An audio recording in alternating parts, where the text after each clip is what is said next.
Lumi Dren vazhdon të jetë një ndër vendet më të preferuara për qytetarët gjatë vikendeve. Shumë familje dhe të rinj shfrytëzojnë hapësirat pranë lumit për piknik, pushim dhe freskim. Megjithatë, pas çdo fundjave, ajo që mbetet janë grumbujt e mbeturinave që hedhen pa kujdes në natyrë. Dy nga qytetarët që takuam sot shprehen shqetësimin e tyre për këtë zakon as pak të mirë. Ata thonë se nuk është e drejtë që të shfrytëzohen brigjet e lumit për relaks e pastaj të mos pastrohet hapësira e shfrytëzuar. Sa herë që kemi ardhur dhe kemi shfrytzuar dhe kemi pa që ka pas mbeturina, gjatë ditëve dhe bëj apel normal që sa herë që të vinë me shfrytzu vikendin, ajrin e pastër, gjelbrimin e lumit Dren, domethënë ta mbajnë pastër dhe mirë dhe normal të kujdesin secili për mbeturinat e tyre, që të mos e lënë edhe ambientin e ndotur. Kështu që përpas ditëve vikendit na sot jemi ardhur ditën e hënë me shfrytzu, pas është ditë pushimi.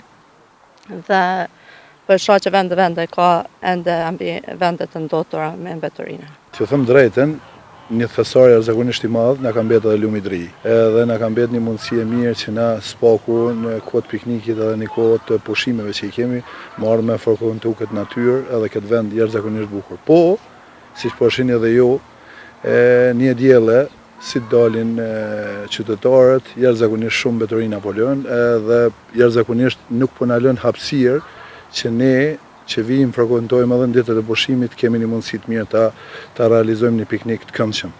Pra po shihni edhe ju vetë, është një mundësi e mirë që spaku secili me vete ta ketë nga një thes që t'i mbledh ato mbeturina të cilat i krijon brenda asaj kuhe sa qëndron këtu. Pra kjo është një mundësi e mirë që ne ta ruajmë edhe ta shfrytëzojmë këtë hapësirë fenomenale që kemi në komunën Gjakovës. Përkundër bukurisë natyrore që ofron kjo zonë, pakujdesia ndaj ambientit e disa individëve po kthehet në një shqetësim të madh. Qytetarët që frekuentojnë lumin shpesh lënë pas vete shishe plastike, qese, mbetje ushqimore dhe sende të tjera, duke rrezikuar kështu ambientin përgjatë gjithë shtratit të lumit, por edhe vetë lumin.